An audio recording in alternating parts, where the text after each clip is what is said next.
We are with Virginia Perry today, and we are going to talk about her history with Mooresville for the Mooresville Bicentennial. So, Virginia, were you born here in Mooresville? I was not. I was born in Marion County, and at the age of 2, we moved from Marion County over into Morgan County. Okay, so you have something interesting about you being born. You told me that you were born at home, correct? As far as I know. Okay, yes. so tell me about what the interesting fact is.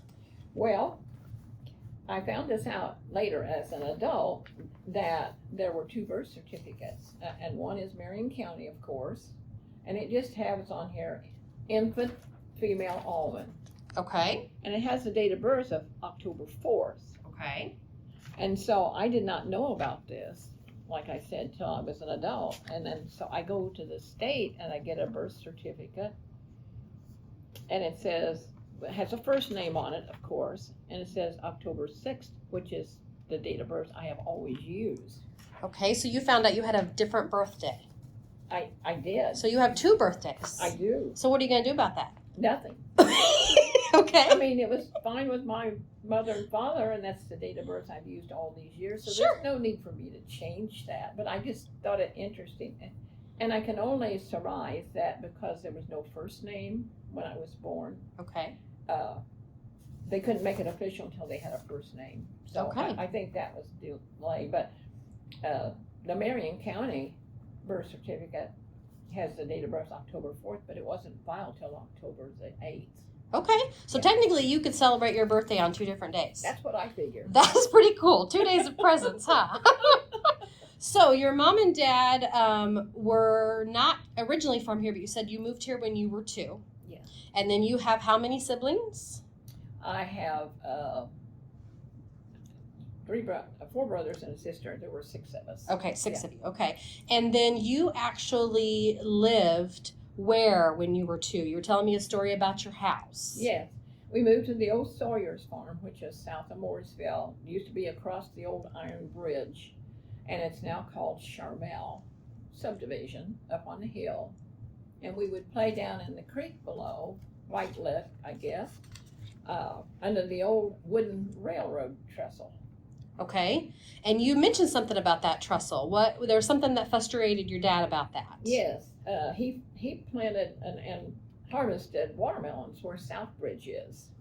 And I know he used to complain because they'd come by at night and steal watermelons out of his field.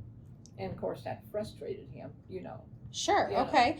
Now you also mentioned that you lived across the street from the orchard, which is now Anderson Orchard, but back then it wasn't. Tell me about that. No, it was Johnson's Orchard, and Phil Johnson, state representative, was the owner of it at that time. And it was later on that Anderson purchased the orchard and expanded it Okay. quite a lot. Okay. I was Yeah. going to say, how was it different from then to now?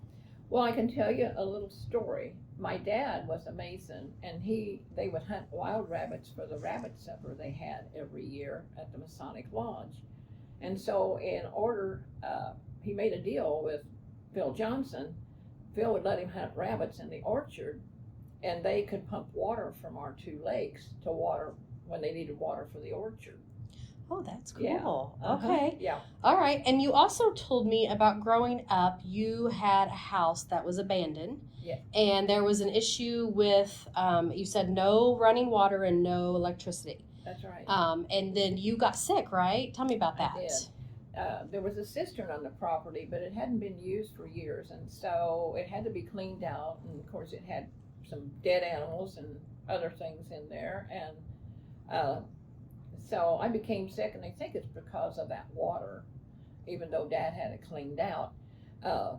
And I was sick and was in Riley for a month and had a blood transfusion. I was about 5 then. Okay. Yeah, I had started school, but I was out for a month out of school. Yeah. Okay.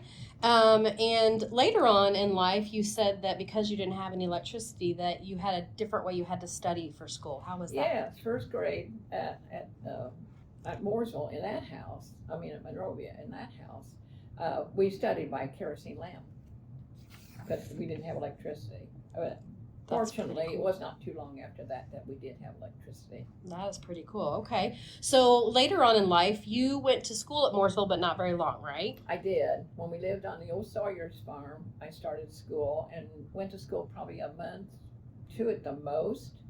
That was in 41, so that was the year the World War II started too. And yeah, I started first grade in the Newbie building, and now my oldest granddaughter teaches first grade in the Newbie building. That's cool. Yeah. Okay, and then where did you go to then? Did you go to Monrovia? Went to Monrovia School, and then I finished high school at Monrovia. Okay. Yes. And then tell me about the things that you did in school. What were you involved in? Oh, I was involved in band and choir, and then we did plays, and then we had a girls' softball team. Okay. We were pretty tough. So you were pretty athletic. I was. Yeah, because you grew up on a farm, right? I did. Okay. I did. We milked cows, and I picked tomatoes in the tomato field, and which those tomatoes were taken to a cannery, which used to be outside of Monrovia. Yeah. That's Yeah. cool. Okay. So then after that, you went to work. Now, before we talk about your work, I did mention to you about dating, and you said something funny. You said that you had 4 brothers, so you rarely dated because of them. Is that true? Yeah. I just thought boys were such a nuisance, and I didn't date. I was 17, you know. Uh-huh. And so I just, in fact, met my husband was a blind date when I was 17. Okay, gotcha. Okay. So after high school, you started working. Tell me about that. Started working for Indiana Lumbermen's Mutual Insurance Company as a dictaphone transcriber for insurance agents. That was my first job. Okay, and then where'd you go after that? Then I went to Farmville Co-op and was a secretary there for about 13 years. Okay.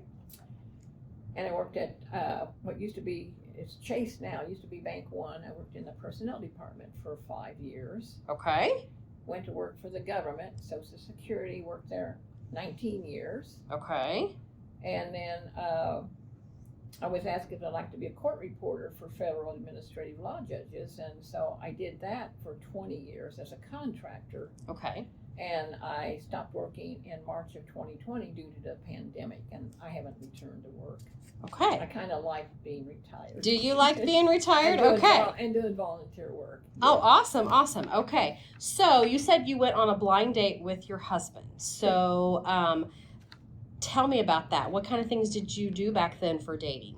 Well, I think we went out to eat. I mean, this blind date, it was a friend of mine from school, and her date was a friend of Jack's, and so it was a double date.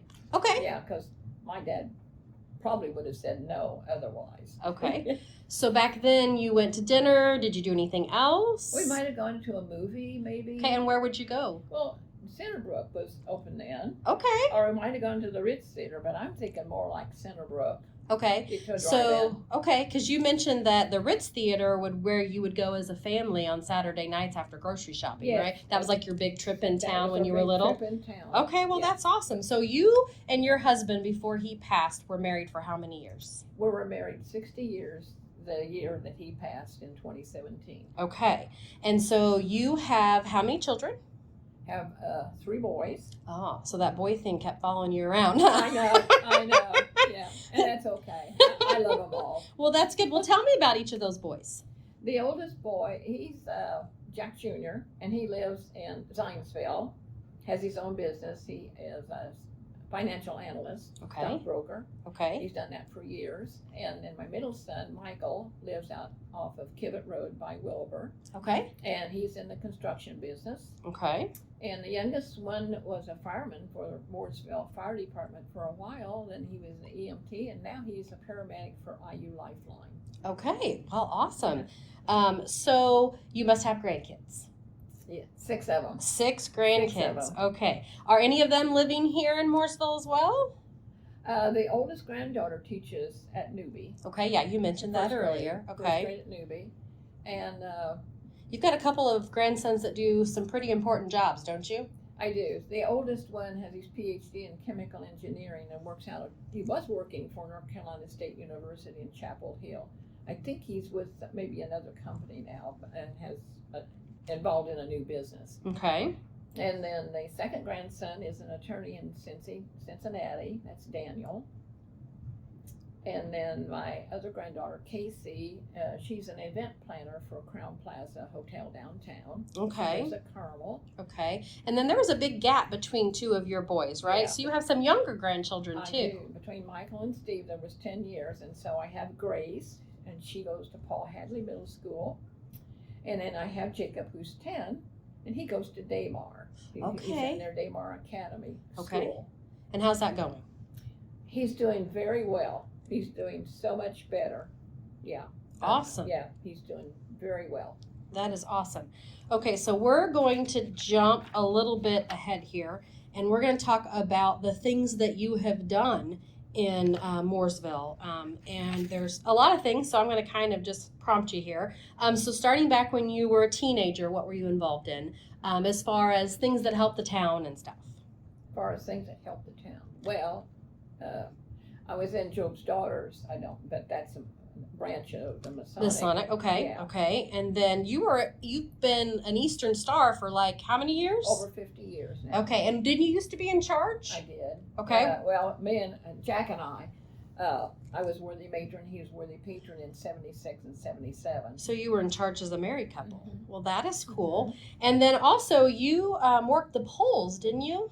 I worked the polls when they still counted paper ballots in Madison Township. Oh my, And how we long would did that be take? there till 12, 1 o'clock. Oh my Yeah, goodness. counting ballots. Oh Yeah. my goodness, that does not sound fun. So now you mentioned something to me about when you retired from federal government. You couldn't run for any kind of local government because of a certain clause, and I hadn't heard it before. Tell me about Yeah, that. that's the Hatch Act, and most of your government employees are very familiar with that. You have to be nonpartisan. You can't hold an elected position if you're a federal employee. Now, if you're self-employed or if you're a contractor, you can. There's not that connection. But if you're an employee, you're prohibited from holding an elected office. Okay. Yeah. So once you started to be able to be into office and run, tell me the things that you did. Okay, I was a precinct committeeman in Madison Township. I was chairman of the Madison Township Board for 4 years. And then I served on the Mooresville Town Council, the Morgan County Council. I've served on the Mooresville Planning Commission, Redevelopment Commission, And currently, what are you doing? and I'm currently on the Morgan County Election Board. Okay. Now, when you were on the Mooresville Town Council, there was something funny about that. Weren't you and your husband at one point on the council? We were, but not at the same time. Okay. I served and came off in 2016, and Jack was appointed in 2017, but he only served for a short period of time because he passed away in May of 17. Okay. But I think we're the only married couple that have both served on the Mooresville Town Council. Oh, you probably are, yeah. And then he also served on some boards, didn't he? He was on the Mooresville School Board from Okay. 68 to 72. Yes. Okay. And then you were also involved in some nonprofits, right? Yes, since I've not been working, I have helped volunteer my time on the State Bicentennial, on the Morgan County Bicentennial. I'm currently with the Wall That Heals comes to Morgan County. I'm Secretary Treasurer on that. So I like to stay involved, but not too much. But Sure. yeah, Now tell me what is going on in Martinsville. What is that? this committee that I'm on, and Ellen Pruitt it was her idea that we see about bringing the mobile Vietnam Wall to Mooresville, and we Okay. filed an application. It was accepted, and it will be here in August of 2024, from the 13th to the 18th. And so we have a website, and they are accepting donations, and we're Okay. also accepting volunteers that would like to help set up or tear down or just be there to help direct people to names on the wall. If they want to do a rubbing on the wall, that's possible to do. Someone will help you do that. Okay. So we're excited about it. That really does Yeah, sound exciting. Now, didn't you do something with the State Bicentennial? I did. I was a torchbearer for the state bicentennial. That must have been pretty I cool. was selected to be a torchbearer. That's That really was an neat. honor. Now, when did that happen? When was the state bicentennial? That was in 2016. 2016. Okay, Yeah. all right.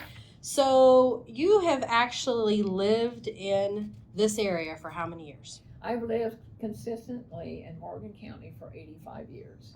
Okay, so what is one of your favorite memories about what happened in Mooresville that happened way back then that still happens now? Oh, the old settlers. Old Settlers. Old Settlers. That was, everybody waited all year long to go to Old Settlers because that's when you'd see people that, and kind of much like it is now, Mm-hmm. that hadn't seen for a year, Mhm. you know. Yeah, And no. you'd catch up, and Yep. that was always fun. Well, Always that's fun. cool. So, one thing I just remember when you were talking about some stuff is your dad built like a housing addition, right? Yeah, the Almond subdivision on Greencastle Road. That's Okay. named after my mom and dad. Okay. Yeah. And Now, we- when you lived on it, was it Greencastle Road or did it change? No, it's always been Greencastle Road, but Bray Road is just, when he brought the property, that you buy property in sections then. So the section between Greencastle Road and Bray Road is a section. And the old house I first was telling you about was on Bray Road, but it's part of the same section and goes over to Greencastle Road. Because the land is in sections, or it was then. You buy a section of property. Okay. Okay. Yeah. All right. Well, that's interesting. And then talking about Old Settlers, and you mentioned that you played softball. So because you played softball for Monrovia, right now there is a lot of rivalry between like Monrovia and Mooresville and Monrovia and Cascade. Do you Oh, still? yeah. Did you have that back then? Oh, basketball games, count on a fight. Didn't matter who won, you know, that was immaterial. There had to be. Oh my goodness gracious! So I guess it hasn't changed. Okay. And about Mooresville, something else that maybe has not changed. Is there any place that like you worked at that's still here? Well, yes, it's still here. I worked at the IGA, Okay. which was next to Ritz Theater. When I was age 14, had to have a work permit after school and on weekends until I graduated from Monrovia. Okay. Well, that was a cool Ernie job. Bowles was the owner. Okay. Yeah. Okay, well, that's great. You have done a lot in Mooresville. So, to conclude our interview, unless you can think of anything that maybe I haven't asked you yet, what's your favorite thing about Mooresville? The main thing is the people here. I mean, you got honest, hardworking people that mean well, and they mean well for this town. And a lot of them do well and are not always recognized for that, which is unfortunate. But it all comes out in the wash, like they say. That's a good saying. Yeah. Well, on that note, I thank you so much for your time Well, thank today. you. I really enjoyed learning all this stuff that I didn't know and to find out things that happened then are still going on today. So we so Good trip appreciate down memory lane it. for me. Well, too. good. Yeah. Well, good. Well, we so appreciate you and all you've done for Mooresville. And I'm sure people are going to learn a lot from this interview. I hope so. Thank you so much.